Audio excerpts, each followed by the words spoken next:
আমার আল্লাহ বলেন আমি মাস রেখেছি 12টি, এর মধ্যে আমি আল্লাহ রাব্বুল আলামিন 4টি মাসকে সম্মানিত করেছি। মিনহা আরবাতুন হুরুম, আল্লাহ বলেন এর মধ্যে 4টি মাসকে আমি সম্মানিত করেছি। আমরা শুনব সম্মানিত 4টি মাস কোন কোন মাস।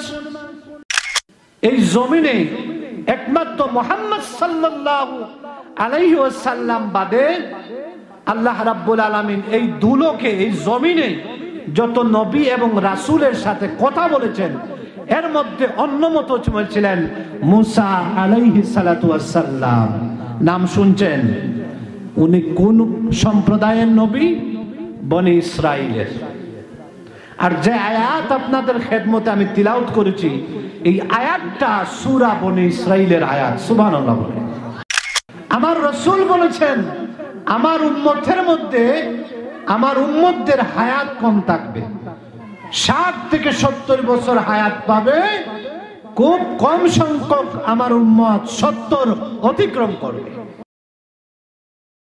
আজকের এই মাহফিলের সম্মানিত উদ্বোধক, এই এলাকার মানুষের নাগরিক ভোটে নির্বাচিত জনাব মোহাম্মদ আব্দুল হান্নান সাহেব, আজকের এই মাহফিলের সম্মানিত সভাপতি হযরত মাওলানা আব্দুল জলিল সাহেব, ইমাম উত্তর রাষ্ট্রীনা জামে মসজিদ, আজকের মাহফিলের প্রধান অতিথি বিশিষ্ট ইসলামী চিন্তাবিদ হযরত মাওলানা আব্দুল আহাদ জিহাদি সাহেব, আরো দিগর উলামায়ে কেরাম, তাশরিফ আনবেন। ধারাবাহিকভাবে আপনাদের খেদমতে কোরআন থেকে এবং সুন্নাহ থেকে বিষয়ভিত্তিক আলোচনা করবেন। আমি সকলের নেক হায়াত কামনা করি। বারাকাল্লাহু ফি হায়াতিহি। আচ্ছা বলেন তো, আমার সাথে আপনারা কথা বলবেন। আচ্ছা বলেন তো, সকল ক্ষমতার মালিক কে? সকল ক্ষমতার উৎস কে? আল্লাহ। কেউ যা পারে না তা পারেন কে?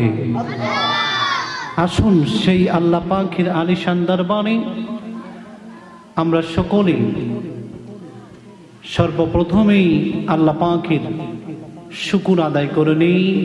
আমার সাথে সকলে পড়ে নিন কালিমাতুশ শুকুর, আলহামদুলিল্লাহ। এই যে আল্লাহর প্রশংসা করলাম, আল্লাহ আমাদের উপর খুশি হলেন না বেজার হলেন? বিশ্বনবী বলছেন আল্লাহর নৈকট্য লাভ করার মাধ্যম হচ্ছে গোলাম তার মুনিবের যত বেশি প্রশংসা করবে তত বেশি তার মাবুদের নৈকট্য লাভ করবে। কিন্তু একজন তো বেজার হয়। উনি কে? উনি বেজার হন আল্লাহ রাব্বুল আলামিন কোরআনে কারীমে তিনি বলছেন ইন্নাশ শাইতানা আদুউম মুবিন, নিশ্চয়ই শয়তান মুমিনদের চরম শত্রু।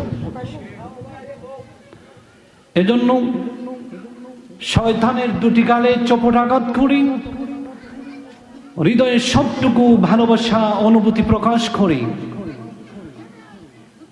হৃদয় মনকে উজাড় করি সমবেত কণ্ঠে, কণ্ঠের সাথে কণ্ঠ মিলিয়ে সেজদা অবনত দিচ্ছে আল্লাহ পাকের। আরো একবার শুকর আদায় করে নেই। সকলে আমার সাথে আরো একবার পড়ে নিন কালিমাতুশ শুকুর, আলহামদুলিল্লাহ। আমার সাথে পড়েন রব্বানা লাকাল হামদ হামদান কাসীরান তাইয়িবান মুবারাকান ফীহ ইয়া রাব্বি লাকাল হামদু কামা ইয়ানবাগি লিজালালি ওয়াজহিকা ওয়া আযীমি সুলতানিক। আওয়াজ দিয়ে বলুন তো কার প্রশংসা করলাম? আল্লাহ শব্দ আওয়াজে হবে না, আওয়াজ কম হবে। হিম্মত দিয়ে মুসলমান আরো একবার বলুন আল্লাহু আকবার। তারই সাথে দুরূদ ও সালাম পাঠ করি আল্লাহর সৃষ্টির প্রধান আকর্ষণ আফতাবে নবুওয়া শাহানশাহ রিসালাত সাইয়্যিদুল মুরসালিন খাতামুন নবিয়্যিন ইমামুল কিবলাতাইন জাদ্দুল হাসান ওয়াল হুসাইন সাইয়্যিদিনা নবিয়্যিনা শাফিঈনা নূরুন আলা নূর নবী মুহাম্মদুর রাসূলুল্লাহ সাল্লাল্লাহু তাআলা আলাইহি ওয়াসাল্লামের উপরে আল্লাহ পাক যেন এই জান্নাতি বাগান থেকে আমাদের সকলের নাম ধরে ধরে প্যারা নবী রাসূল আরবি মুহাম্মদ সাল্লাল্লাহু আলাইহি ওয়াসাল্লামের কদম মোবারকে আমাদের সকলের দুরূদ এবং সালাম আল্লাহ পাক যেন কবুল করে নেন। সকলে বলুন আমিন। সম্মানিত সুধী, এই মাস আরবি যে মাস আমাদের কাছ থেকে অতিবাহিত হচ্ছে, এই মাসের নাম কি? কথা বলেন। শ্রোতার কাজ হবে যিনি বয়ান করবেন তার সাথে কথা বলা। আচ্ছা, আপনারা বলেন তো এই মাসের নাম কি? রজব মাস। এই রজব মাস আল্লাহ রাব্বুল আলামিন কোরআনে কারীমে তিনি বলছেন এটা সম্মানিত মাস। সুবহানাল্লাহ বলেন। সূরাতুত তাওবা 37 নম্বর আয়াতে আল্লাহ রাব্বুল আলামিন বলেছেন ইন্না ইদ্দাতাশ শুহুরি ইনদাল্লাহি 12 শাহরুম ফি কিতাবিল্লাহি ইয়াওমা খালাকাস সামাওয়াতি ওয়াল আরদ মিনহা আরবাআতু হুরুম যালিকা দীনুল কাইয়্যিম। আল্লাহু আকবার। আল্লাহ বলেন ইন্না ইদ্দাতাশ শুহুরি ইনদাল্লাহি 12। আমার আল্লাহ বললেন আল্লাহর বিধান এবং গণনায় 12। আল্লাহর বিধান এবং গণনায় মাস হচ্ছে 12টি। কয়টি? আচ্ছা বলেন তো, আমরা বাংলা ভাষায় বাংলাদেশের নাগরিক, আমাদের বাংলা ভাষায় আমাদের প্রথম মাসের নাম কি? বৈশাখ মাস। শেষ মাসের নাম চৈত্র মাস, ঠিক কিনা? ইংরেজিতে আমরা কি জানতে পারি? বলবো জানুয়ারি, ডিসেম্বর, ঠিক কিনা? কিন্তু আরবি মাস হচ্ছে মুহররম মাস, শেষ মাস জিলহজ মাস। আল্লাহু আকবার বলেন। আমার আল্লাহ বলেন আল্লাহর বিধান এবং গণনায় আমার আল্লাহ বলেন আমি মাস রেখেছি 12টি। এর মধ্যে আমি আল্লাহ রাব্বুল আলামিন 4টি মাসকে সম্মানিত করেছি। মিনহা আরবাআতুন হুরুম। আল্লাহ বলেন এর মধ্যে 4টি মাসকে আমি সম্মানিত করেছি। এজন্য এই 4টি মাসের যুদ্ধে লিপ্ত হওয়া আল্লাহ রাব্বুল আলামিন নিষিদ্ধ করেছেন, ঠিক কিনা? এরপর আল্লাহ বলেন যালিকা দীনুল কাইয়্যিম। এটাই হচ্ছে আমার সুস্পষ্ট বিধান। এজন্য এই সম্মানিত 4টি মাসে কোন মুসলমান মুশরিকদের বিরুদ্ধে কখনোই যুদ্ধে লিপ্ত হতে পারে। সম্মানিত সুধী, আল্লাহ বলছেন আমার গণনায় মাস হচ্ছে 12টি। কখন থেকে? ইয়াউমা খালাকাস সামাওয়াতি ওয়াল আরদ। যখন থেকে আমি আসমান সমূহ জমিন সৃষ্টি করেছি তখন থেকেই গণনা শুরু হয়েছে মাসের। সুবহানাল্লাহ বলে। এই সম্মানিত যে 4টি মাস আমরা শুনতে চাই না? আমরা এই ফেসবুক, ইউটিউব, ইমো, হোয়াটসঅ্যাপ নিয়ে পাগল, ঠিক কিনা? সারাদিন যুবকরা মোবাইলের দিন কাটায়। আল্লাহ বললেন সম্মানিত মাস 4টি। আমরা শুনব সম্মানিত 4টি মাস কোন কোন মাস। প্রথম মাস হচ্ছে মুহররম মাস, দ্বিতীয় মাস হচ্ছে রজব মাস, তৃতীয় চতুর্থ মাস হচ্ছে জিলকদ এবং জিলহজ মাস। আমরা শুনলাম আল্লাহর কোরআন থেকে আল্লাহ বলছেন 4টি মাস 12 মাসের মাঝে আমি সম্মানিত করেছি, এর মধ্যে 4টি মাসের মধ্যে একটি মাসের নাম হলো রজব মাস। সুবহানাল্লাহ। আমরা যে মাসে এখানে বসে আলোচনা করতেছি, শুনতেছি, এই মাসের নাম কি? রজব মাস। কোন মাস? এই মাস সম্পর্কে আমার রাসূল জামিউত তিরমিজিতে, ইমাম তিরমিজি আমার রাসূল থেকে হাদিস নকল করেন। বিশ্বনবী বলছেন, ইন্না রজবা শাহরুল্লাহ, এই রজব মাস আল্লাহর মাস। সুবহানাল্লাহ বলেন। এরপরে আমার নবী বলেছেন, ওয়া শাবান শাহরি, আমার নবী বলেছেন শাবান মাস আমার মাস। এরপরে আমার নবী বলেন, ওয়া রমাদান শাহরু উম্মতি, আর রমজানুল মুবারক মাস হচ্ছে আমার উম্মতের মাস। সুবহানাল্লাহ বলেন।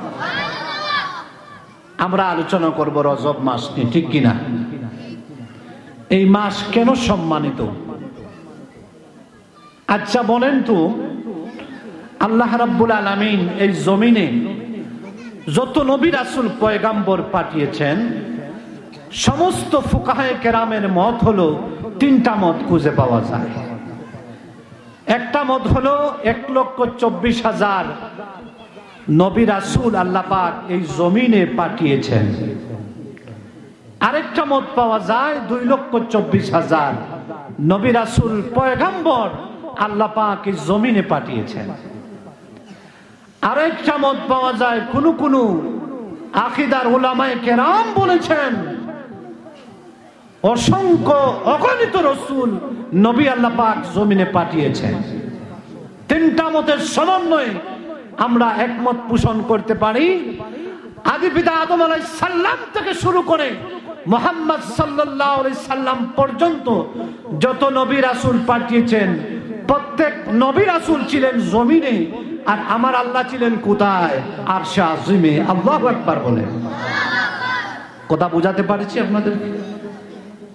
আদম নবী থেকে শুরু করে আমার নবী পর্যন্ত যত নবী রাসূল এই জমিনে আল্লাহ পাক পাঠিয়েছেন, সব নবী ছিলেন জমিনে, আর আমার আল্লাহ ছিলেন আরশে আজিমে। বুঝতে পারছেন?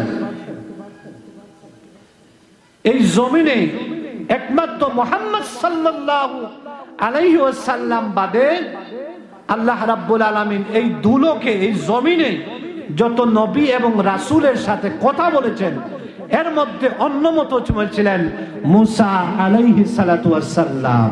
নাম শুনছেন? উনি কোন সম্প্রদায়ের নবী? বনি ইসরাইলের। আর যে আয়াত আপনাদের খেদমতে আমি তিলাওয়াত করেছি, এই আয়াতটা সূরা বনি ইসরাইলের আয়াত। সুবহানাল্লাহ বলেন। মুসা আলাইহিস সালাম কোন সম্প্রদায়ের নবী? আওয়াজ দিয়ে বলো মুসলমান, বনি ইসরাইলের। আল্লাহ রাব্বুল আলামিনের জমিনে যত নবী রাসূলদের সাথে কথা বলেছেন, এর মধ্যে মুসা আলাইহিস সালাম ছিলেন অন্যতম। মুসা আলাইহিস সালামের সাথে আল্লাহ রাব্বুল আলামিন কথা বলতেন তুর পাহাড়ে। আপনারা কি ওয়াজ শুনেছেন? একদিন মুসা নবী আল্লাহ বে তুর পাহাড়ে বললেন, আল্লাহ রাব্বুল আলামিন আপনি কি ঘুমান না? আল্লাহ রাব্বুল আলামিন জবাবে বললেন, মুসা 2টি হাতে 2টি গ্লাস নাও এবং গ্লাসের মধ্যে পানি নাও, আর তুর পাহাড়ে তুমি গ্লাস নিয়ে দাঁড়াও। আল্লাহর নির্দেশ মতো মুসা আলাইহিস সালাম 2 হাতে 2টি গ্লাস নিলেন, তুর পাহাড়ে দাঁড়ালেন।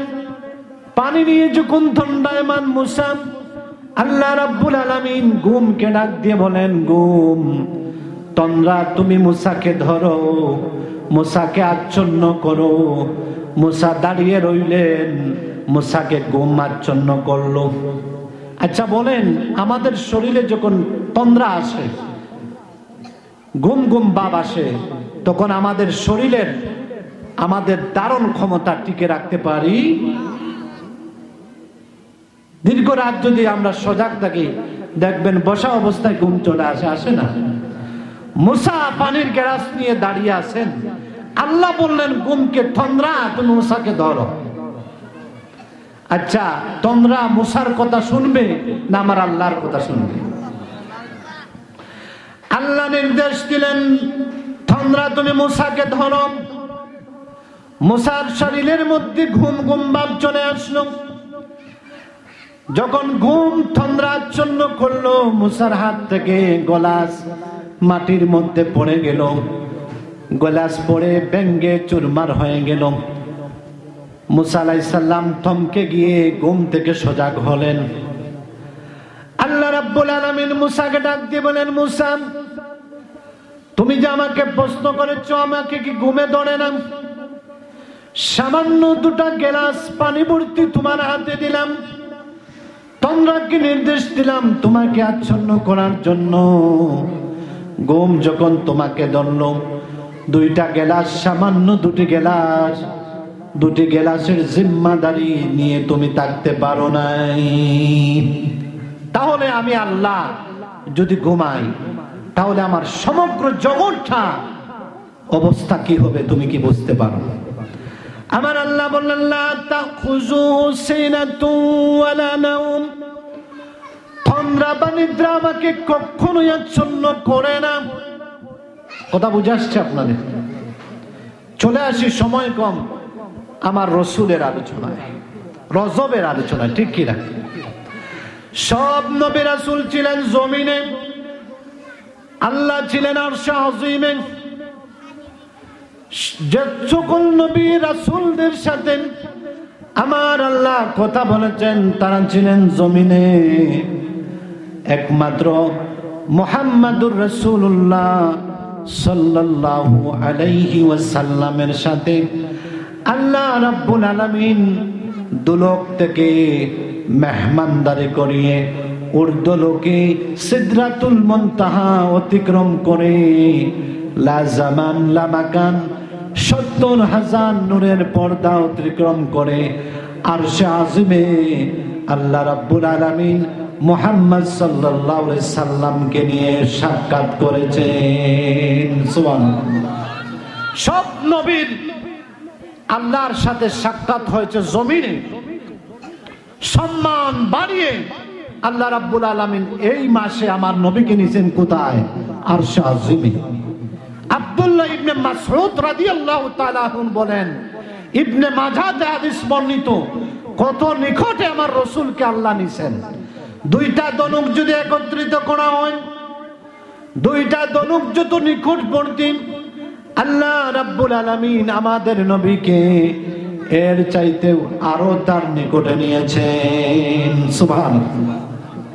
সমান্ত সুদী, এই যে রজব মাসে আল্লাহ রাব্বুল আলামিন ২৬ তারিখ দিবাগত রাত আমার নবীকে আল্লাহ পাক আরশে আযীমে তার সান্নিধ্যে নিলেন, এর পিছনে কারণ আছে না নাই? আমরা যেখানে বসলাম, বসার পিছনে তো কারণ আছে। পৃথিবীতে যত কাজ সংগঠিত হয় সব কিছুর পিছনে একটা কারণ থাকে, থাকে না? আল্লাহ বললেন, আল্লাযী খালাকালাকুম আল্লাযী খালাকাল মাউতা ওয়াল হায়াতা লিয়াবলুয়াকুম আইয়ুকুম আহসানু আমালা। সূরা মুলকের ২ নম্বর আয়াত। এখানে আল্লাহ বললেন, আল্লাযী খালাকাল মাউতা ওয়াল হায়াতা। এ কথা বলেই মূল আলোচনায় চলে যাব। আল্লাহ বললেন, আমি মানুষকে সৃষ্টি করেছি দুটি বিষয় দিয়ে। কয়টা বিষয়? একটা হচ্ছে হায়াত আর একটা হচ্ছে মউত। আপনারা বুঝতে পারেন আমার কথা? এর বাংলা হচ্ছে হায়াতের বাংলা হচ্ছে জীবন, আর মাউতের বাংলা হচ্ছে মৃত্যু। কথা বুঝে আসছে আপনাদের? আল্লাহ বললেন, আল্লাযী খালাকাল মাউতা ওয়াল হায়াতা লিয়াবলুয়াকুম আইয়ুকুম আহসানু আমালা। আল্লাহ বলেন, মানুষ সৃষ্টি করেছি দুটা বিষয় দিয়ে, একটা হচ্ছে জীবন, একটা হচ্ছে মৃত্যু। এরপরে আল্লাহ বলেন, লিয়াবলুয়াকুম, তাদেরকে পরীক্ষা করার জন্য, তোমাদেরকে আল্লাহ বললেন তোমাদেরকে পরীক্ষা করার জন্য সাবজেক্ট দিলাম দুইটা। কয়টা? একটা জীবন আর একটা মৃত্যু। কয়টা? আমরা কোনটার পিছনে বেশি দৌড়াই? জীবনের পিছনে। কোনটার পিছনে? মৃত্যুর পিছনেও আমরা দৌড়াবার সময় পাই না। 24 ঘন্টায় দিবারাত্রি হয়, 1 ঘন্টার সময় মৃত্যুর জন্য দিতে পারি? সম্মানিত সুধী, আল্লাহ বললেন পরীক্ষা করার জন্য মানুষকে দুটা বিষয় দিয়ে দুনিয়াতে পাঠিয়েছি, একটা হলো জীবন আর একটা হলো মৃত্যু। কিন্তু আমরা জীবন পাইয়া মৃত্যুর কথা বলে যাই কিনা? সূরা তাকাসুর আল্লাহ বললেন আলহাকুমুত তাকাসুর হাত্তা যুরতুমুল মাকাবির। আল্লাহ বললেন প্রাচুর্যের মোহনায় তোমরা নিমজ্জিত হয়ে আছো ওই সময় পর্যন্ত, হাত্তা যুরতুমুল মাকাবির, যতক্ষণ পর্যন্ত মৃত্যুর কোলে তোমরা ডলে না পড়ছো। বলেন তো, দুনিয়ার প্রাচুর্যের মধ্যে মানুষের 3টা জিনিস সবচেয়ে প্রিয়। একটা হলো মানুষের পরিবার। আল্লাহ পাক মানুষকে পরীক্ষা করার জন্য কয়টা বিষয় দিয়েছেন? 2টা। একটা মৃত্যু, একটা জীবন।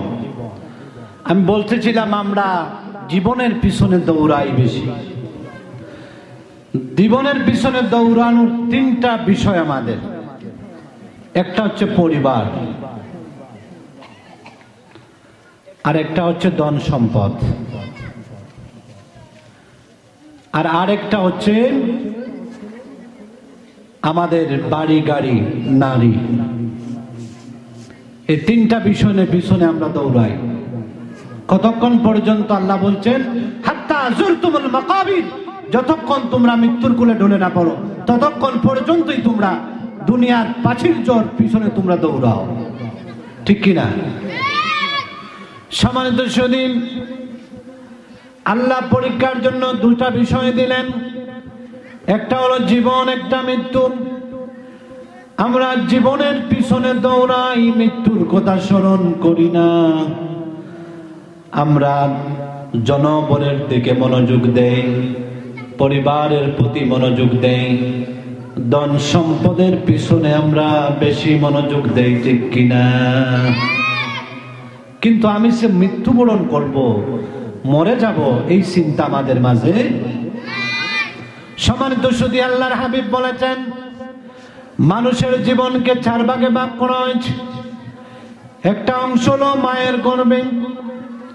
সর্বপ্রথমেই বাবা মার দাম্পত্য জীবনের মাধ্যমে আমরা মায়ের গর্ভে আসি। নির্দিষ্ট একটা সময় 9 মাস অথবা 10 মাস 10 দিন মায়ের গর্ভ থেকে আবার দুনিয়ায় চলে আসি। দুনিয়ার মধ্যে আমরা নির্দিষ্ট সময় বসবাস করি। এই দুনিয়ার জিন্দেগি যেদিন শেষ হয়ে যায়, মাউত, মৃত্যুর কোলে ঢলে পড়ি, তখন আমরা চলে যাই কবরের জিন্দেগিতে। নির্দিষ্ট সময় কবরের মধ্যে আমরা থাকি। আবার নির্দিষ্ট সময় শেষ হওয়ার পর কবর থেকে আমাদেরকে উঠায়া হাসরের ময়দানে নেওয়া হয়। বিচার ব্যবস্থার পর ফয়সালার মাধ্যমে চিরস্থায়ী ঠিকানা যাদের খুশ নসিব হবে তারা আল্লাহর তৈরিকৃত জান্নাতে চলে যাবে। সুবহানাল্লাহ। এটাই তো আমাদের জীবন। দেখেন, মায়ের গর্ভে নির্দিষ্ট সময়, দুনিয়ার জমিনে নির্দিষ্ট সময়, কবরের মধ্যে নির্দিষ্ট একটা সময়। সময় শেষ, ইসরাফিল ফুঁক দিবেন, হাসরের ময়দান কায়েম হবে, আপনাকে আমাকে উঠতে হবে। ঠিক কিনা? হাসরের মাঠে বিচার হবে, চূড়ান্ত ফয়সালার মাধ্যমে জান্নাত জাহান্নাম নির্ধারণ হবে। যারা জান্নাতে চলে যাবে, আমার রাসূল বলেছেন দারুল কারার, চিরস্থায়ী বসবাসের জায়গায় আল্লাহ রাব্বুল আলামিন ওই মানুষকে দিবেন। সুবহানাল্লাহ। এখন এই দুনিয়ার জিন্দেগিটা চিরস্থায়ী না অস্থায়ী?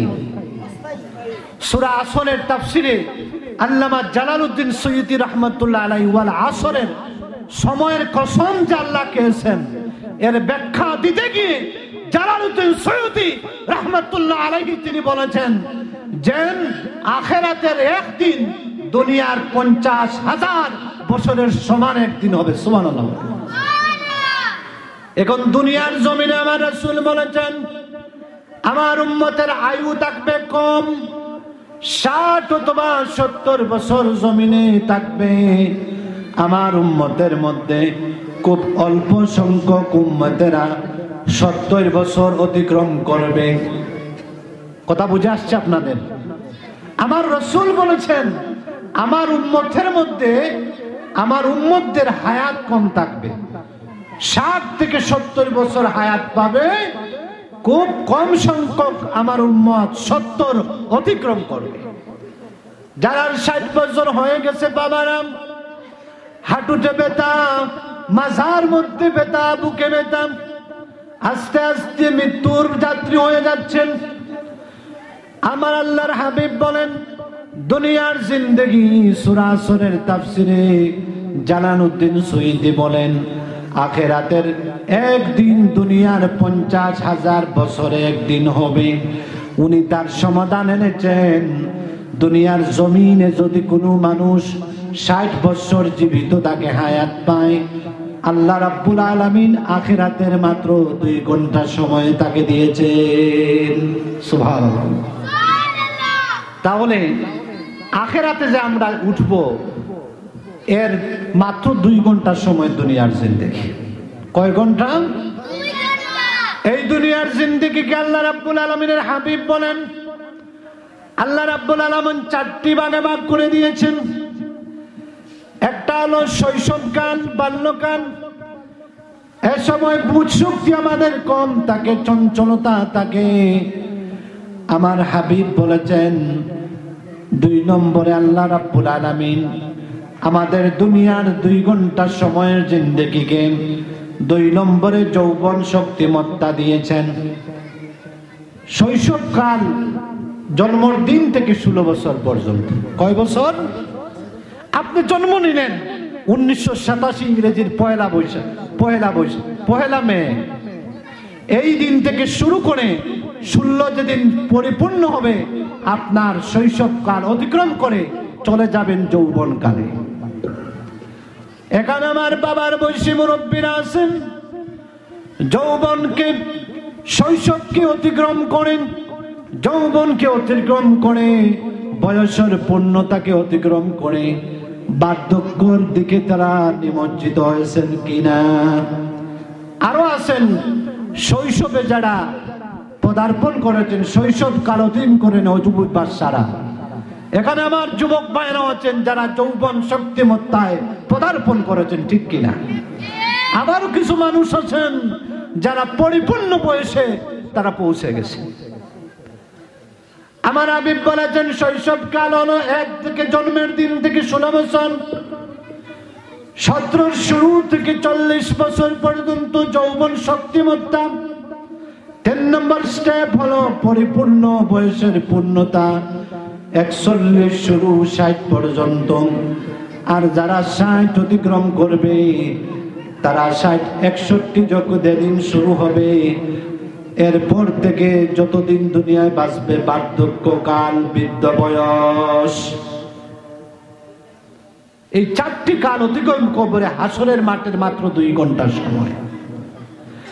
সম্মানিত হাজিরিন, আল্লাহ পাক সৃষ্টি করেছেন 2টি বিষয় দিয়ে, জীবন এবং মৃত্যু।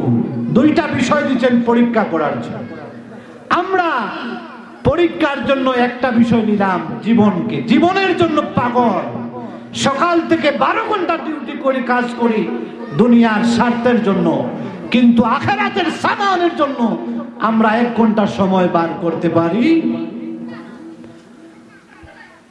সম্মানিত শুনি,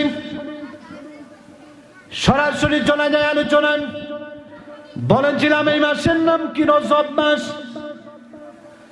রজব মাস কেন সম্মানিত মাস? এজন্য সম্মানিত, এর পিছনে কারণ আছে। মুহাদ্দিসিনে কেরাম মুফাসসিরিনে কেরাম দুটি কারণ তারা উল্লেখ করেছেন। একটা কারণ হলো মক্কায় আমার নবীর আশ্রয়ের জায়গা ছিল না। খাদিজাতুল কুবরা রাদিয়াল্লাহু তাআলা আনহু আমার নবীকে আশ্রয় দিয়েছিলেন। তার ধন সম্পদ খাদিজাতুল কুবরা রাদিয়াল্লাহু তাআলা আনহু আমার রাসূলের কদম মুবারকে তিনি কুরবান করে দিয়েছিলেন। সুবহানাল্লাহ বলে। খাদিজা ইন্তেকাল করলেন, রাসূলুল্লাহ অনেক ব্যথিত হলেন, হৃদয়টা তার ভারাক্রান্ত হয়ে গেল খাদিজার ইন্তেকালে। আরেকটা কারণ ছিল রাসূলুল্লাহ যখন তিনি মায়ের গর্ভে আসলেন তখন তার বাবা আব্দুল্লাহ ইন্তেকাল করেছেন। বাবার নানা বাড়ি আব্দুল মুত্তালিবের শ্বশুর বাড়ি থেকে আসার সময় প্রতিমধ্যে মুহাম্মদ সাল্লাল্লাহু আলাইহি সাল্লামের মা ফাতেমা আমিনা রাদিয়াল্লাহু তাআলা ইন্তেকাল করলেন। তখন আমার রাসূলের বয়স ছিল 6 মাস। রাসূল মায়ের গর্ভ থেকে বাবা হারালেন, 6 মাস বছর বয়সে তিনি মাকেও হারালেন। বলেন তো, যখন একটা শিশু শৈশবে থাকে তখন তার মা বাবা মারা গেলে আমরা কি বলি? সেই বাচ্চাটা এতিম বলি কিনা? যে সন্তান দুনিয়ায় আসার পর শৈশবে রয়ে গেল, তার বাবা মা মারা গেলেন, মারা যাওয়ার পর আমরা সম্বোধন করি বাচ্চাটা এতিম। এতিম বাচ্চার প্রতি যত্নবান হওয়া, মায়া করা আমরা নির্দেশ দেই কিনা? বিশ্ব নবীর আব্বা আব্দুল্লাহ রাদিয়াল্লাহু তাআলা আনহু মারা গেলেন।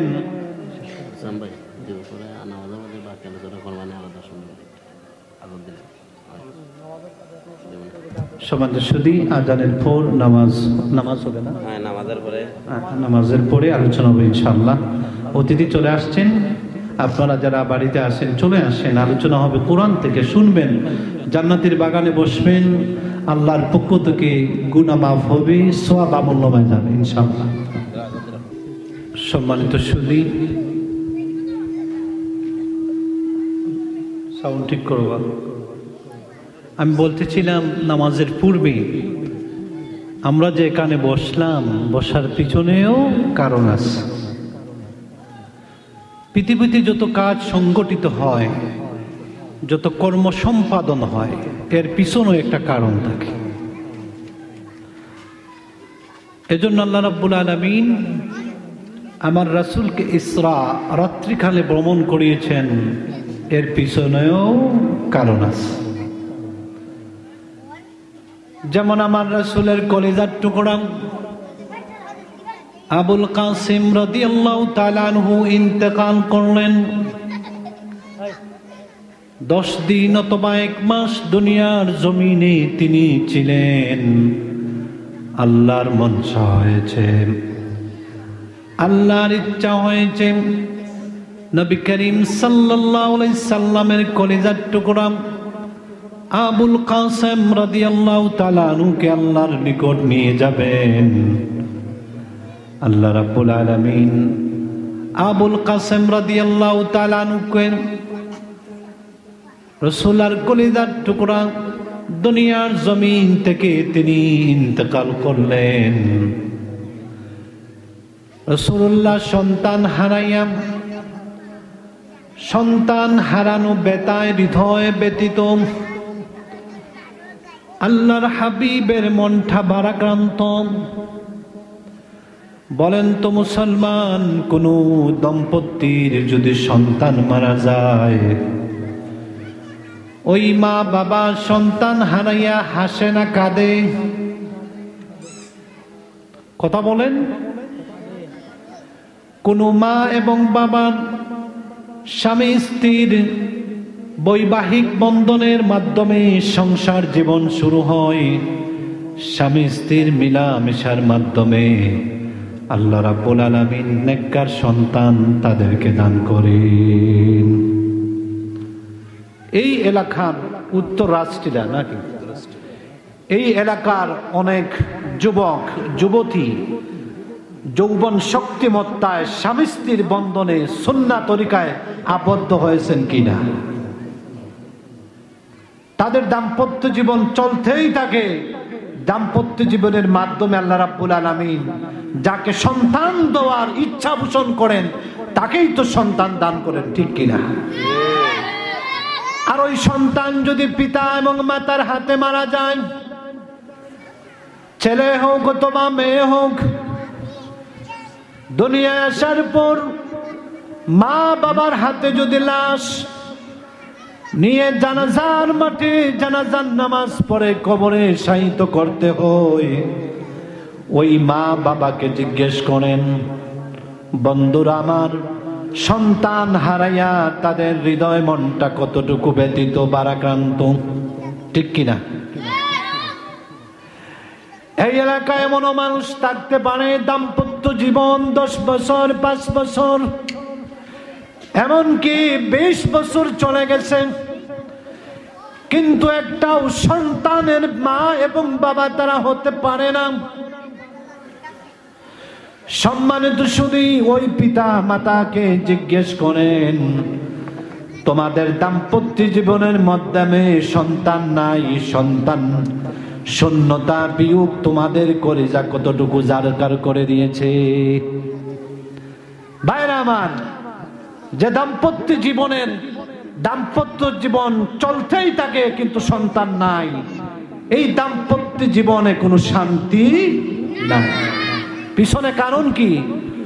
শূন্যতা, সন্তানের চাহিদা আকাঙ্ক্ষা হৃদয়ের মাঝে কম্পিত হয়, সন্তানের আফসোস কলিজার মধ্যে বিদ্যমান থাকে। আমাদের দেশে কিছু কুসংস্কার আছে। সন্তান দেওয়ার মালিককে আপনারা বলেন? সব ক্ষমতার মালিককে। যাকে ইচ্ছা করবেন সন্তান দিবেন, যাকে ইচ্ছা করবেন সন্তান দিবেন না। আমরা যাদের সন্তান নাই, আমাদের সমাজে কিছু ইবলিসের অনুসারীও আছে, কিছু উবাই ইবনে সুলুলের অনুসারী আছে, আবার কিছু আব্দুল্লাহ ইবনে সাবার অনুসারী আছে, আছে না নাই? এইরকম বুদ্ধি কুলাঙ্খাররা যাদের দম্পতিতে সন্তান নাই, আমাদের এলাকার ভাষায় বলে তাদেরকে আটকুড়া, ঠিক কিনা? নিঃসন্তান দম্পতি ঘর থেকে বের হলে বলে, আজকে যদি ওই মানুষের মুখ দেখা যায় দিনটা ভালো যাবে না, কুফা লেগে গেছে, বলে কিনা? খোদার কসম, এমন আকীদা বিশ্বাস নিয়ে যদি তুমি কবরে যাও, জাহান্নাম ছাড়া তোমার জায়গা নাই। সন্তান দিবেন যিনি, তিনি হলেন এক আল্লাহ, সন্তান দিবেন নাও তিনি হলেন আল্লাহ, ঠিক কিনা? সম্মানিত হাজিরিন, আমাদের সমাজে কিছু কুসংস্কার আছে। যাদের দাম্পত্য জীবনের মাধ্যমে সন্তান নাই, কিছু কুলাঙ্কাররা ওই দম্পতিকে বলে আটকুড়া, বলে কি না? অর্থাৎ নির্বংশ। তার দাম্পত্য জীবনে কোনো সন্তান নাই, নির্বংশ বলে ডাকে।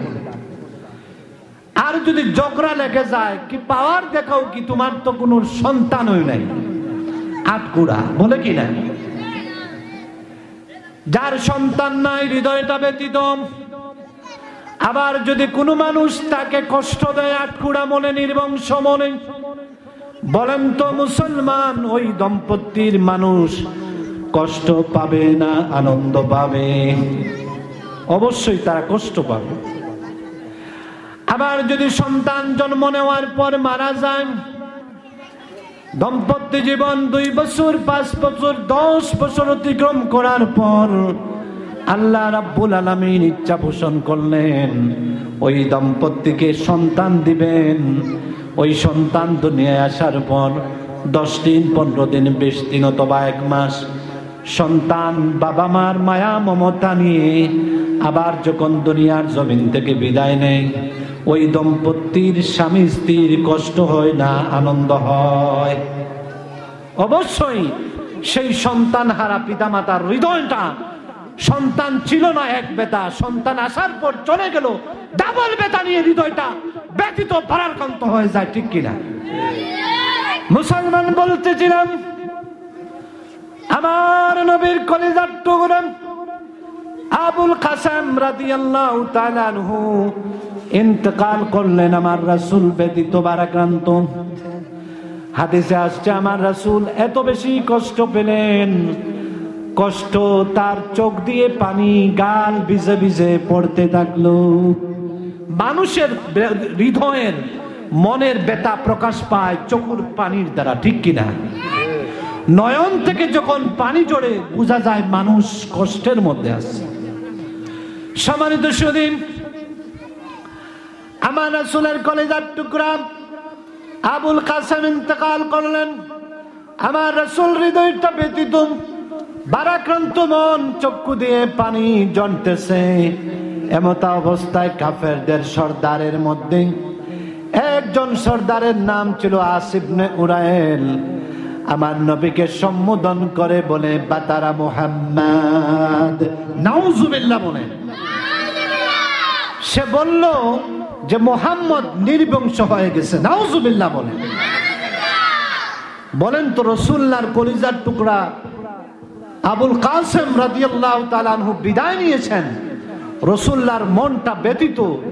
এমন সময় কুলাঙ্কার কুরাইশের এক নেতা সর্দার আস ইবনে উরাইল আমার রাসূলকে কটাক্ষ করে বলে বাতারা মুহাম্মদ, মুহাম্মদ নির্বংশ হয়ে গেছে, নাউজুবিল্লাহ।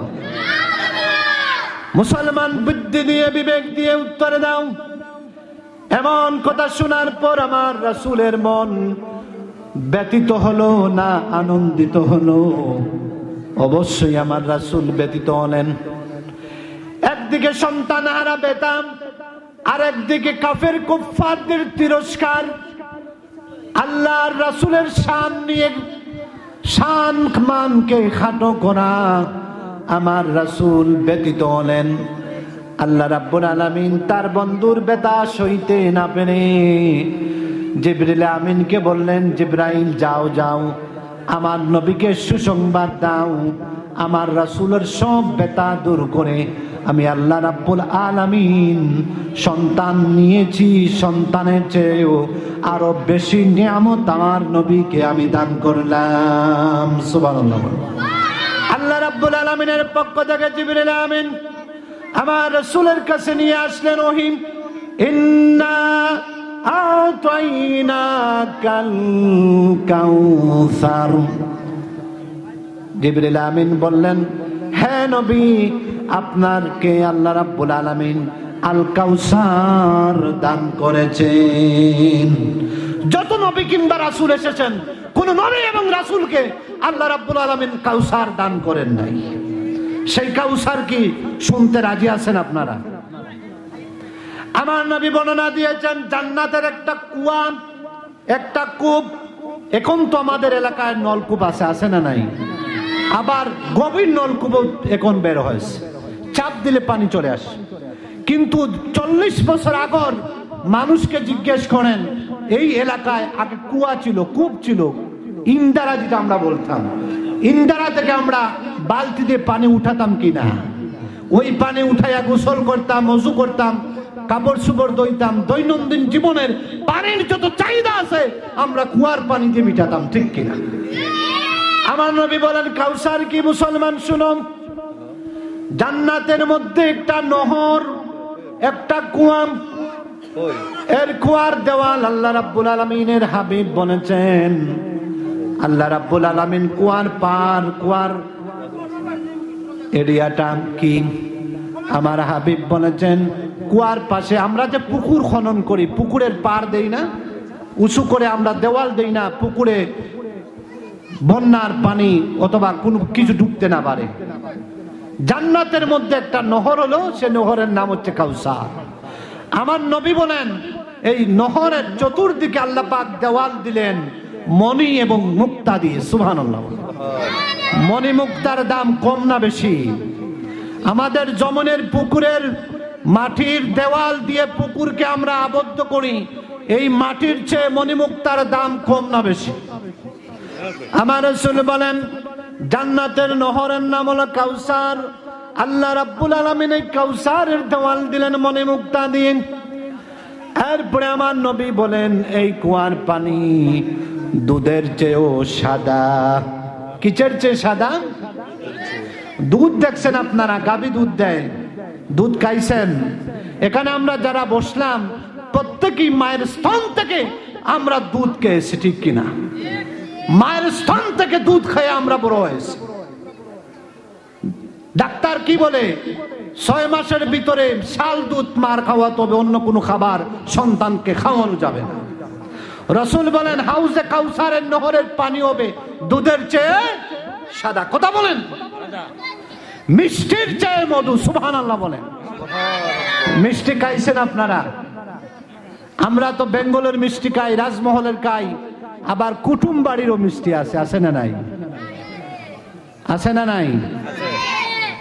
আবার পানসির মিষ্টি আছে, বনফুলের মিষ্টি আছে। যে নামেই মিষ্টি হোক, মিষ্টি মিঠা না টেঙ্গা? মিষ্টিটা সুস্বাদু, মিঠা না টেঙ্গা? অবশ্যই মিষ্টি, অবশ্যই মিঠা, ঠিক কিনা? আমার নবী বলেন জান্নাতের নহরের পানি হবে দুধের চেয়ে সাদা, মিষ্টির চেয়ে আরো মিঠা থাকবে। এবং আমার রাসূল বলেন এই পানির সুগন্ধ গ্রাণ হবে, আমরা যা আতর দেই মেশকে আম্বর, এর চেয়ে আরে অনেক অনেক বেশি তার সুগ্রাণ থাকবে। সুবহানাল্লাহ। আমার রাসূলের হৃদয় কিসের দ্বারা ব্যতীত? আবুল কাসেম রাদিয়াল্লাহু তাআলা আনহু ইন্তেকাল করেছেন, সন্তান হারা বেটা রাসূলের। কাফেররা রাসূলকে নির্বংশ বলে। 2 বেটা ব্যতীত রাসূলকে খুশি করার জন্য আল্লাহ পাক জিবরিল আমিনকে পাঠিয়ে হাউজে কাউসার দান করলেন। সুবহানাল্লাহ।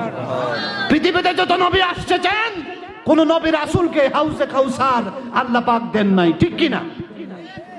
সম্মানিত শুধু দুধের চেয়ে সাদা, মিষ্টির চেয়ে মধু, মেশকে আম্বরের চেয়ে সুগ্রাণ, এই কাউসার নহরের দায়িত্ব আল্লাহ রাব্বুল আলামিন আমার নবীকে দিবেন। সুবহানাল্লাহ বলেন। হাসরের ময়দান কায়েম হবে, আল্লাহ রাব্বুল আলামিন হাউজে কাউসারের মালিক বানাবেন আমার রাসূলকে। আমার রাসূলের উম্মতরা দলে দলে আসবে হাউজে কাউসার পান করার জন্য। আমার নবী বলেন আমার হাত দিয়ে আমার উম্মতদেরকে হাউজে কাউসার পান করাবো। আমার হাতে যারা হাউজে কাউসারের পানি পান করবে, হাসরের ময়দানে কোনদিন তারা আর কখনো তৃষ্ণার্ত হবে। আমার নবী বলেন আমি আমার নিজ হাতে আমার উম্মতদেরকে হাউজে কাউসার পান করাবো। সুবহানাল্লাহ বলেন। নবী আমাদের নিজ হাতে হাউজে কাউসার পান করাবেন। হাদিসে আসছে দলে দলে হাউজে কাউসার পান করার জন্য মানুষ আসবে। সম্মানিত সুধী, হাউজে কাউসার পান করার জন্য দলে দলে আসবে, কাফেলায় কাফেলায়। সর্বশেষে একটি দল আসবে, রাসূলুল্লাহর নিকটবর্তী হয়ে যাবে। রাসূলুল্লাহ এগিয়ে যাবেন হাউজে কাউসার পান করার জন্য, তারাও এগিয়ে যাবে পান করার জন্য। আল্লাহর সাথে সাথে পর্দা দিয়ে দিবে। কথা খেয়াল করবেন। আমার নবী ডাক দিয়ে বলবেন আল্লাহ আমার উম্মতেরা আমার নিকটবর্তী হাউজে কাউসার পান করার জন্য কেন আপনি পর্দা দিয়ে প্রতিবন্ধকতা সৃষ্টি করলেন? প্রশ্ন আছে না? না, সবাই পান করলে আমরা আসলাম, কেন পর্দা হলো? রাসূল জিজ্ঞেস করলেন আল্লাহ আমার উম্মতেরা দলে দলে আসলো, হাউজে কাউসার পান করলো, কিন্তু আমার এই উম্মতেরা কি দোষ করছে? বলেন রাসূলুল্লাহ এবং ওই কাফেলা নিকটবর্তী মাঝখানে পর্দা, এর পিছনে কারণ আছে না নাই? আল্লাহ জানিয়ে দিলেন ইয়া রাসূলুল্লাহ এরা দুনিয়ার জমিনে থাকতে শিরিক করেছে, আমার এক আল্লাহর একাত্মবাদে অংশীদারিত্ব করেছে এবং তাদের তৈরিকৃত কিছু মতবাদ ইসলামের শরীয়ত হিসেবে ঢুকিয়ে দিয়েছে। যারা শিরিক করেছে, বিদআত করেছে, এদেরকে আমার রাসূলের হাতে হাউজে কাউসার পান করাতে চাই না। সুবহানাল্লাহ বলবেন কিনা? রাসূলকে আল্লাহ ভালোবাসেন না কিনা করেন? যারা আল্লাহর একাত্মবাদে শিরিক করবেন, ইসলামে বিদআত প্রচলন করবে, আমার আল্লাহ বলছেন এদের দ্বারা, এদেরকে আমার নবীর দ্বারা হাউজে কাউসারের পানি আমি পান করাবো। কথা বুঝে আসছে আপনাদের? তাহলে শিরিক করা যাবে, বিদআত করা যাবে। রাসূলুল্লাহর হাতে হাউজে কাউসার যদি পান করতে পারেন, জেনে নেবেন আপনার ঠিকানা হবে জান্নাতে। সম্মানিত সুধী, পর্দা মধ্যখানে চলে আসলো। রসুলের প্রশ্নের জবাব আল্লাহ দিলেন, আচ্ছা বলেন তো আমাদের এই দেশে বিভিন্ন ধর্মের মানুষ বাস করে কিনা? 33 কোটি দেবতার অনুসারীরা এই বাংলাদেশেও বাস করে। 3 খুদায় বিশ্বাসী মতলম্বীরা এই দেশেই বাস করে। 2 খুদায় বিশ্বাসী যারা এই বাংলাদেশেও বাস করে। কিন্তু বলেন আমরা যারা এখানে বসলাম, আমরা কয়জন আল্লাহ বিশ্বাস করি? একজন আল্লাহ, এক আল্লাহর বিশ্বাসী আমরা। এই আল্লাহর সাথে শিরিক করলে হাউজে কাউসার পান করা যাবে? আমার আল্লাহ ডাক দিয়ে বলেন, আমার নবী আপনার সন্তান নিয়েছি, কাফেররা আপনাকে নির্বংশ বলেছে, এই জমিনে আপনার নাম নিশানা সম্মান সুখ্যাতি আপনার থাকবে না। আমি আল্লাহ ঘোষণা দিলাম যারা আপনাকে নির্বংশ বলেছে অচিরেই জমিন থেকে তারা বিদায় হবে। এই জমিন থেকে তারা বিদায় হয়ে যাবে, তাদের নাম নিশানা সম্মান মর্যাদা যশ খ্যাতি জমিনে আর থাকবে না। কথা বুঝতেছেন আপনারা? কিন্তু আমি আল্লাহ রাব্বুল আলামিন কিয়ামতের আগ পর্যন্ত এই জমিনে আপনার নাম মুহাম্মদ মানুষের মুখে মুখে আমি আল্লাহ অমর করে চিরজীব করে রাখবো। সুবহানাল্লাহ। আল্লাহ বলেন, ইয়া রাসূলুল্লাহ, সন্তান হারাইয়া আপনি ব্যতীত, কাফের কুফফারদের তিরস্কারে আপনি ব্যতীত আমি আপনার এমন এক নিয়ামত দেব, কিয়ামতের আগ পর্যন্ত মানুষের মুখে মুখে আপনার নাম উচ্চারিত হবে এবং আপনি অমর হয়ে থাকবেন। সুবহানাল্লাহ বলেন। আচ্ছা বলেন, আমাদের নামের আগে মুহাম্মদ আছে না নাই? আচ্ছা বলেন, আজকে আবু জেহেলের নাম কেউ রাখে? আবু বকর রাসূলুল্লাহর সম্মান করেছিলেন, আল্লাহ রাব্বুল আলামিন সিদ্দিক বানালেন। আবু জেহেল আল্লাহর সম্মানকে খাটো করেছিল, আবু হাকিম থেকে আল্লাহ রাব্বুল আলামিন আবু জেহেল বানিয়ে দিয়েছেন। জ্ঞানীদের বাবা নাম ছিল আবু জেহেলের, আল্লাহ তাকে লানত দিয়ে মূর্খদের বাবা বানিয়েছেন। সম্মানিত সুধী, চলে যাই আমার আলোচনায়, সময় কম, শেষ করি। সম্মানিত সুধী, আমি বলতেছিলাম এই মাসটা কোন মাস? রজব মাস। কোন মাস? আমার রাসূল বলেছেন, ইন্না রজবা শাহরুল্লাহ, এই মাসটা হচ্ছে আল্লাহর মাস। কার মাস? আল্লাহ বলছেন, মিনহা আরবাতুল হুরুম, সম্মানিত 12টি মাসের মধ্যে সম্মানিত মাস হচ্ছে 4টা, এর মধ্যে একটার নাম হচ্ছে রজব মাস। এটা মাস সম্মানিত হলো, এর পিছনে কারণ আছে না নাই? এই মাস আমার আল্লাহর হলো, এর পিছনে কারণ আছে না নাই? নামাজের পূর্বে বলেছিলাম রাসূলুল্লাহর সহধর্মিণী আম্মাজান খাদিজা ইন্তেকাল করেছেন। আমার রাসূল খাদিজাকে হারাইয়া ব্যতীত হলেন। আরে ভাই, এখন তো রেডিমেড মুসলমানের অভাব নাই। খাদিজা যখন ইসলাম গ্রহণ করেছিলেন, রাসূলুল্লাহর স্ত্রী হয়েছিলেন, আল্লাহ রসুলের উপর হেরা পর্বতে যখন ওহী নাজিল হলো, খাদিজা কাফেরদের চক্ষুর আড়ালে রাসূলুল্লাহর খাবার নিয়ে পর্বতের মধ্যে উঁচু পাহাড়ে নিয়ে যেতেন। সুবহানাল্লাহ বলে ধারাবাহিকভাবে নিয়ে যান, কাফেরদের চক্ষুর আড়ালে কষ্ট করেন। একদিন খাদিজা খাবার নিয়ে রাসূলুল্লাহর কাছে হেরা পর্বতে তিনি হাজির। আল্লাহ রসুল ডাক দিয়ে বলেন, খাদিজা, তোমার নারী হিসাবে জন্ম নেওয়া তোমার আল্লাহর কাছে সার্থক হয়ে গেছে। আচ্ছা বলেন, কোনো ভালো খুশখবর যদি আমাদের আসে, যেমন এই এলাকার একটা যুবক লেখাপড়া করে ম্যাজিস্ট্রেট হয়ে গেছে, যুবকটা শুনলে খুশি হবে না বেজার হবে? এই এলাকার ছেলে যদি একটা হাই স্কুলের মাস্টার হয়, ওই ছেলে শোনা মাত্র খুশি হবে না বেজার হবে? অবশ্যই খুশি হবে। খাদিজা যখন রাসূলুল্লাহর জবান থেকে শুনলেন, খাদিজা, নারী হিসাবে জন্ম নিয়ে তোমার জন্মটা সার্থক হয়ে গেছে। সুবহানাল্লাহ। আমার রাসূল বলেন, খাদিজা রাসূলুল্লাহর প্রেম ভালোবাসা, রাসূলুল্লাহর আশিক তুমি হয়েছো।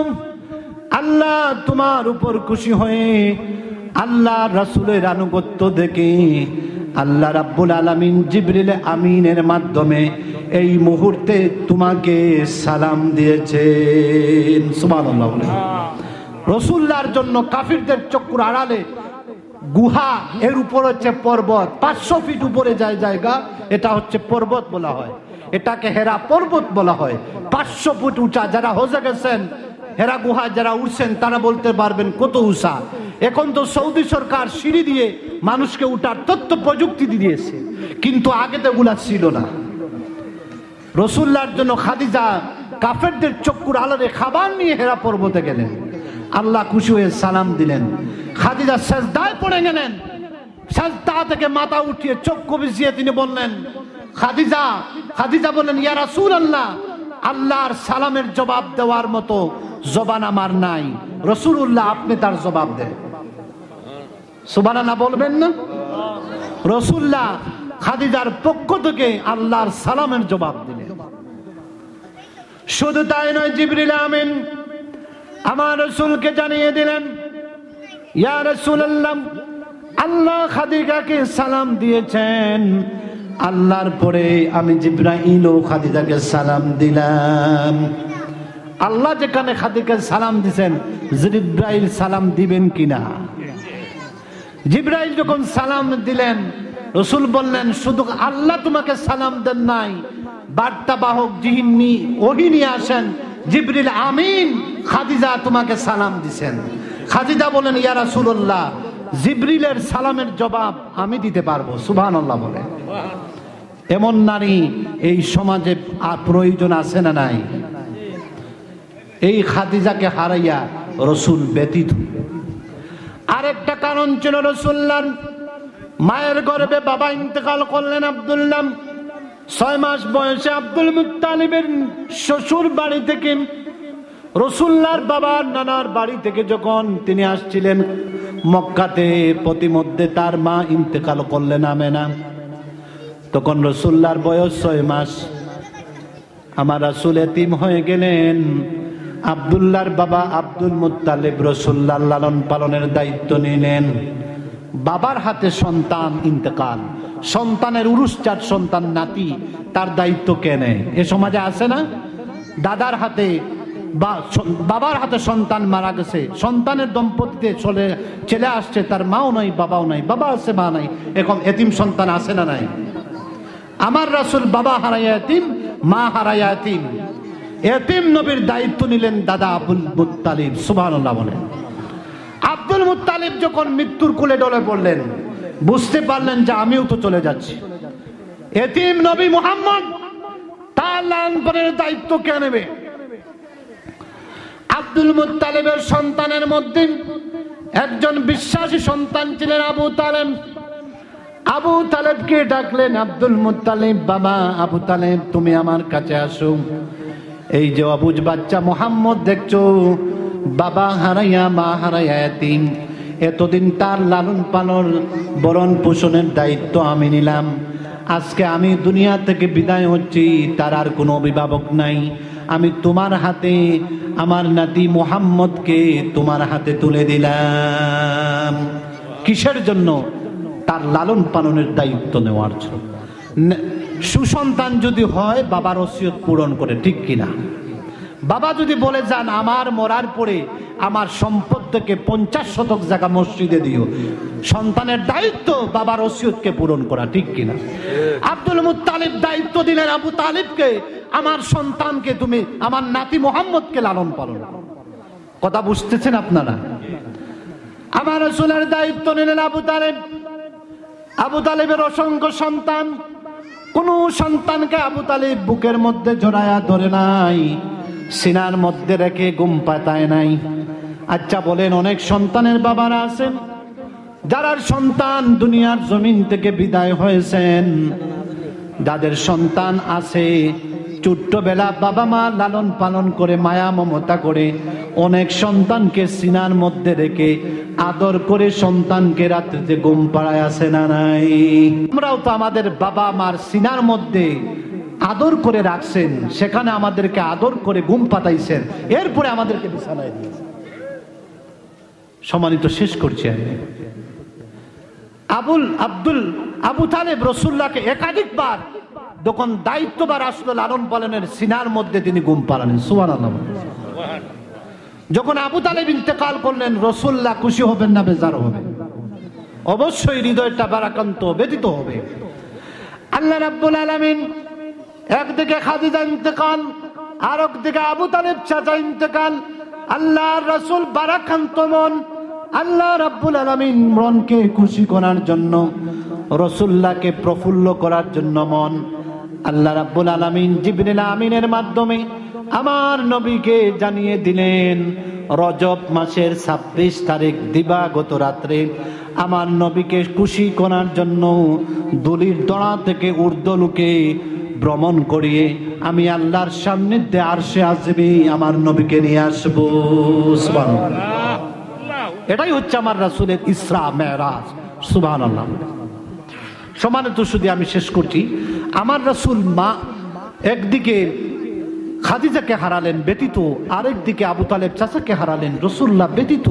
রাসূলুল্লাহর ব্যতীত মনকে খুশি করার জন্য আল্লাহ এই জমিন থেকে ঊর্ধ্বলোকে আরশে আজিমে কোন নবী রাসূলকে নেন নাই, আমার রাসূলকে তার সান্নিধ্যে নিয়েছেন। সুবহানাল্লাহ।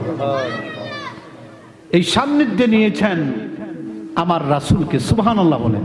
একথা বলে আমি শেষ করছি। আমার রাসূল আরশে আজিমে গেলেন, আল্লাহর সান্নিধ্য লাভ করলেন। ইবনে মাজাতে বর্ণিত আব্দুল্লাহ ইবনে মাসউদ বলেন, দুটি ধনুক যদি একত্রিত করা হয়, একটি ধনুক আর একটি ধনুকের যত নিকটবর্তী হবে, আমার রাসূলকে আল্লাহ রাব্বুল আলামিন এর চেয়ে আরো বেশি নিকটবর্তী নিয়েছেন। সুবহানাল্লাহ। আহলে সুন্নাত ওয়াল জামাতের আকীদা হলো আল্লাহ রাসূল চর্ম চুকে সশরীরে আল্লাহর সাক্ষাৎ লাভ করে আরশে আজিম থেকে মেহমানদারি করে আবার দুলোকে চলে আসছেন। সুবহানাল্লাহ। আমার রাসূল যখন রাসূল আল্লাহর কাছে গেলেন, কিছু দাবি দাবা আমাদের জন্য নিয়ে আসছেন। 4টা বিষয় নিয়ে আসছেন। এর মধ্যে একটা হলো নামাজ, আরেকটা হলো যারা আল্লাহর সাথে শিরিক করে না এদের জীবনের পাপ রাশি ক্ষমা করে দেওয়ার বিধান, তওবা নিয়ে এসেছেন। সুবহানাল্লাহ। আরেকটা বিষয় হলো সূরা বাকারার শেষের অংশ। আরেকটা বিষয় হলো 14 দফা কর্মসূচি জীবন চলার জন্য আল্লাহ রাসূল আল্লাহর কাছ থেকে আমাদের জন্য নিয়ে আসছেন। এই জীবনের এই হায়াতের জিন্দেগিতে যে কোনো ধর্মের জাতি গোষ্ঠী মানুষ 14টা কর্মসূচি যদি পালন করে তার জীবনটা সুন্দর করে দিবেন কে? শেষ করে দেই। আল্লাহর হাবিব আরশে আজিম থেকে 4টা বিষয় নিয়ে আসলেন। আসার পর সকালবেলা 7:08টায় হাতিমে কাবার মধ্যে বসান। হাজিরা যারা হজ করেছেন কাবার পাশে একটা হাতিমে কাবা দেখেছেন, এখানে বসা আবু জেহেল সকালবেলা আসলো, রাসূলুল্লাহ বসা দেখে কাছে চলে আসলো। আসে বলল, মুহাম্মদ বাতিজা, তোমার আল্লাহর পক্ষ থেকে আজকে কোনো নির্দেশনা আছে নাকি না? আবু জেহেল সৎ উদ্দেশ্যে বলে নাই, তার উদ্দেশ্য কি ছিল? খারাপ ছিল। আমার রাসূল সত্যবাদী না মিথ্যাবাদী? আমার নবী বললেন, আবু জেহেল, নিঃসন্দেহে আমার আল্লাহর পক্ষ থেকে কিছু মেসেজ নির্দেশনা আছে। সুবহানাল্লাহ বলে। আবু জেহেল বলে, বাতিজা মুহাম্মদ বলো তো দেখি এই মেসেজটা কি? আমার রাসূল বলেন, আজকে রাত্রে এশার নামাজের পর খানায় কাবা থেকে আল্লাহ রাব্বুল আলামিন প্রথমে বাইতুল মুকাদ্দাস, তারপর সপ্তম আসমানে নিয়ে বাইতুল মামুর, বাইতুল মামুর থেকে সিদরাতুল মুনতাহা, সিদরাতুল মুনতাহা থেকে লাজামান নাবাকান অতিক্রম করে 70,000 নূরের পর্দা অতিক্রম করে আরশে আজিমে আল্লাহর সান্নিধ্যে আমাকে নিয়েছেন। সুবহানাল্লাহ। তখন তো আবু জেহেল বলে, এটা কি হবে? আবু জেহেল বলে, এক কাজ করি, কুরাইশদেরকে কাবার চত্বরে ডেকে নিয়ে আসি, মুহাম্মদ সকলের সামনে কি তুমি বলতে পারবা? রাসূলুল্লাহ বলেন, হ্যাঁ অনায়াসে বলতে পারবো। আবু জেহেলের বিশ্বাস ছিল মুহাম্মদ কখনো মিথ্যা বলে। বান্দরের মতো 3 লাফ দিয়ে দৌড় দিল। কুরাইশদের নেতা ছিল আবু জেহেল, ডাক দিল কুরাইশদেরকে, সবাই কাবার চত্বরে চলে আসলেন। মক্কার একটা গলিতে আবু বকরকে পেয়ে গেল। আবু জেহেল ডাক দিয়ে বলে, আবু বকর, তুমি তো তোমার মুহাম্মদের সত্যায়ন করো, তাকে বিশ্বাস করো, জানো তোমার মুহাম্মদ তো পাগল হয়ে গেছে। নাউজুবিল্লাহ বলেন। আবু বকর বলেন মুহাম্মদ পাগল হতে পারে না, কখনোই পাগল হতে পারে না। হাত এভাবে ধরলেন আবু জাহেলের, আবু বকরের ইমানের জজবা বেড়ে গেল। চাপ্পর মানে আবু জাহেলের হাতে ধরলেন, আবু বকর নিয়ে আসলেন রাসূলুল্লাহর দরবারে। কুরাইশরা রাসূলুল্লাহর সামনে হাজির।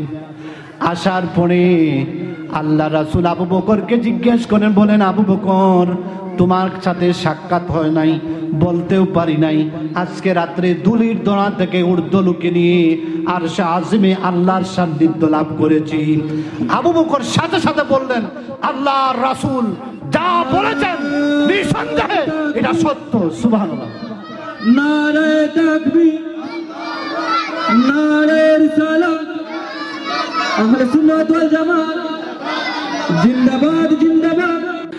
আমার রাসূলকে আবু বকর বললেন, রাসূলুল্লাহ বলার পর আবু বকর রাদিয়াল্লাহু তাআলা আনহু বললেন, ইয়া রাসূলুল্লাহ আপনি যা বলেছেন সব সত্য।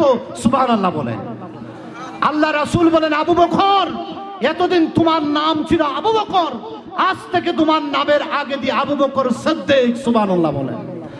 পৃথিবী থেকে সকল মুমিনের ইমানের পাল্লা যদি একদিকে তোলা হয়, আমার রাসূল বলেছেন আমার আবু বকরের ইমান যদি একদিকে তোলা হয়, আবু বকরের ইমানের পাল্লা ভারী হয়ে যাবে। সুবহানাল্লাহ বলেন। সম্মানিত সুদীন, কুরাইশরা জমায়েত হলেন। আবু জাহেল বলেন, মুহাম্মদ বাতিজা আমার, তুমি যে আমাকে লুকাই লুকাইয়া চুপে চুপে যা বলেছ, আজকে কুরাইশদের সামনে তুমি বলে দাও। আবু জাহেলের উদ্দেশ্য ছিল রাসূল যদি বলেন কুরাইশরা পাগল পেলে তাকে প্রত্যাখ্যান করে চলে যাবে। আল্লাহ রাসূল যখন মেরাজের কথা বললেন, কুরাইশদের মধ্যে কিছু ব্যবসায়ীরা ছিল, সিরিয়া মিশরের শামে তারা ব্যবসা করত। এদের মধ্যে একজন জ্ঞানী ব্যবসায়ী বলল, আচ্ছা মুহাম্মদ সাল্লাল্লাহু আলাইহি ওয়াসাল্লাম আপনি বলেছেন ঠিক মানলাম, কিন্তু আমরা একটা প্রশ্নের উত্তর আপনি দেন। রাসূলুল্লাহকে প্রশ্ন করা হয়েছে, যদি আপনি আমরা প্রশ্নের আনসার দিতে পারেন বলবো আপনি সত্য বলেছেন।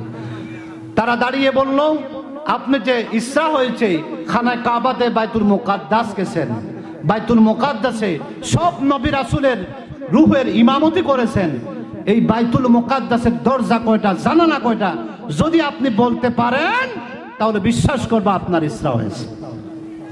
কথা বুঝে আসছে আপনাদের? তাদের উদ্দেশ্য আমরা তো সামনে যাই, বাইতুল মুকাদ্দাস মুসলমানদের প্রথম কিবলা, এই কিবলার দরজা কয়টা, জানালা কয়টা আমাদের জানা আছে। এটা এখন জেরুজালেম নাকি ইসরায়েলের ভূখণ্ডে অবস্থিত বাইতুল মুকাদ্দাস। আমার রাসূল দাঁড়িয়ে গেলেন বাইতুল মুকাদ্দাসের বর্ণনা দেওয়ার জন্য। আল্লাহ রাব্বুল আলামিন জিবরিল আমিনকে ডাক দিয়ে বলেন, ও জিবরাইল, বাইতুল মুকাদ্দাসের নকশা তুমি হাতে নিয়ে হাতিব ইবনে আবি বালতায়ার ঘরের উপরে সাদের টিনের উপরে তুমি এমনি ভাবে নিয়ে যাও। আমার রাসূল বাইতুল মুকাদ্দাস চোখকে দেখে দেখে দরজা জানালা কয়টি কাফেরদের উত্তর দিবে। সুবহানাল্লাহ। বাইতুল মুকাদ্দাস এর পরিপূর্ণ নকশা জিবরিল আমিন কাবা ঘরের পাশে ছিল হাতিব ইবনে আবি বালতায়ার ঘর, ঘরের ছাদের উপর জিবরিল আমিন এইভাবে নিয়ে আসলেন। আজকে আমরা মোবাইল এইভাবে যদি তাকাই মোবাইলের দিকে, সারা দেশ দেখতে পারি কিনা। আল্লাহর রাসূল জিবরিল আমিন বাইতুল মুকাদ্দাসের নকশা নিয়ে দাঁড়ালেন হাতিব ইবনে বালতায়ার ঘরের ছাদে।